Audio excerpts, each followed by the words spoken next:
Now, when I get prepared to play, when I prepare myself to play, it's a mental game. It's not like what Yogi Berra says, is baseball is 90% mental and the other half is physical. That's not what we do here, you know. A lot of it is meant, there's a physical side and there's a mental side.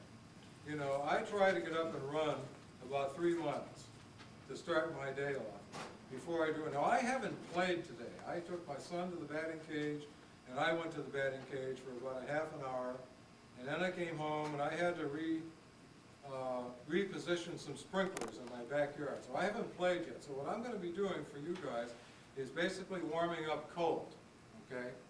And one of the things I want you to notice when I'm doing this is at no time am I going to go through the stress and strain syndrome when I'm playing.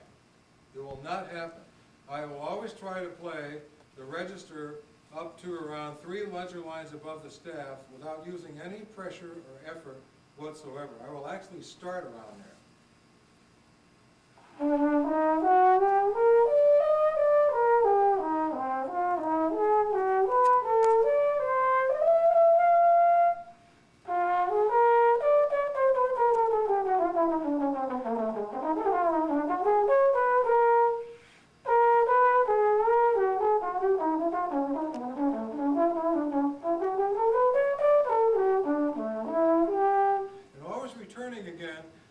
G, 3 ledger lines above the staff, making sure that it feels exactly the same as it did when I started out.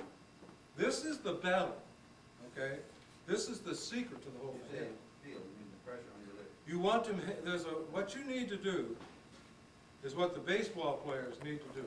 When a ball player starts his season in the batting cage and against his pitchers, his job is to do it exactly the same way every time, regardless of how boring it may be, okay? That is the case with this thing too. You need to feel, when you go to play and you get these notes, you feel how they feel and how they sound, of course, but mainly how they feel. Can I play that note and move around up and down from that note comfortably without getting into a fetal position, okay? That's the question. That's the question that we need to answer when we go to play. How easy is this thing?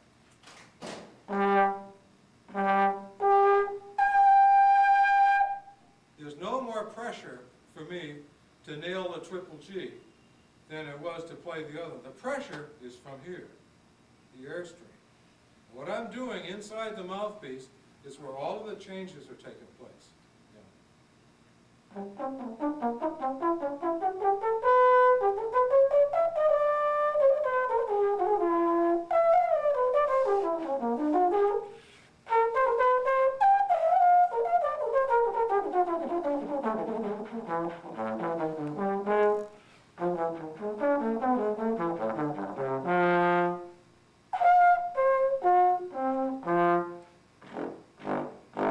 There's no change going on.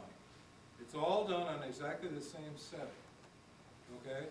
In order to be able to make jumps from in the staff to up in your altissimo register without calling 911, you've got to have things pretty much set up here so that you can do that without a big problem.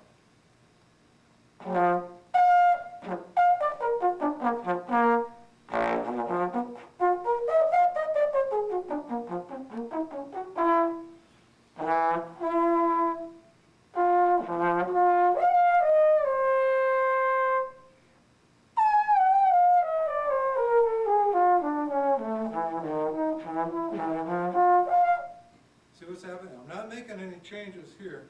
It's all happening inside the mouthpiece. You know? And I try to advocate that at all times, because embouchure maintenance can make this an easy thing. It doesn't have to be a real test of survival, you know. And no pain, no gain doesn't work with a brass instrument. It may for some people. It might have worked for Claude Gordon. He said it did. You know, you read his book and he claims that I hit it hard and wish it well. Well, you hit the trombone hard and it'll come back and bash you right between the eyes. And you'll be looking for your teeth. That's what happens when you do that.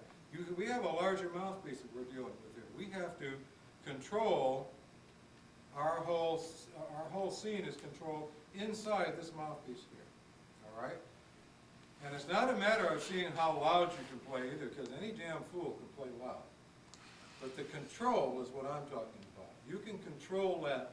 The secret of all of the years of playing that I've had and what success I've had is basically people, when people talk about it, those really in the know will come around to talking about the control that I've had in playing the ballads and things like that. That's been very important to me, and that's to me I use it as the focal point of everything I do. I don't care how fast or how high or whatever it is, but if the ballads are graceful and melodic, and by that I mean I'm not trying to think about this as a trombone. You know what I'm saying? I'm trying to think of this as just an expression of the voice. It's a vocal thing. When I go and play a melody on this thing, I want it to sound like a vocalist would be singing it. I don't want it to sound like trombone. I don't want people to hear, a lot of people hear me play that don't know what this thing is and don't know what it is. You know what I mean? There's a lot of people today that don't know what the hell a trombone is. Especially young people, they don't have a clue, a lot of them. You know? Even my son, who lives with me, doesn't know what this is. I haven't figured that one out yet. You know? But all things want to be as melodic and as graceful as possible. Okay? If you're playing you know, like, if you're playing just a simple tune, like, for instance,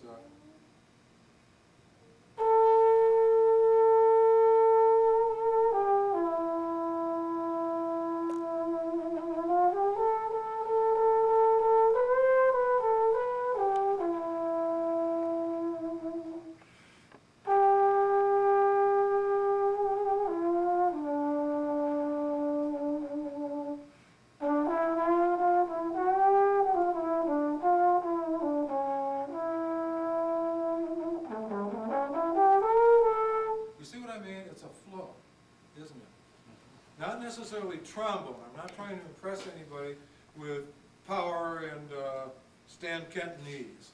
I'm trying to make my point by playing as melodically as I possibly can and playing the melody as close to what the composer intended as I can. That's the secret. You'd be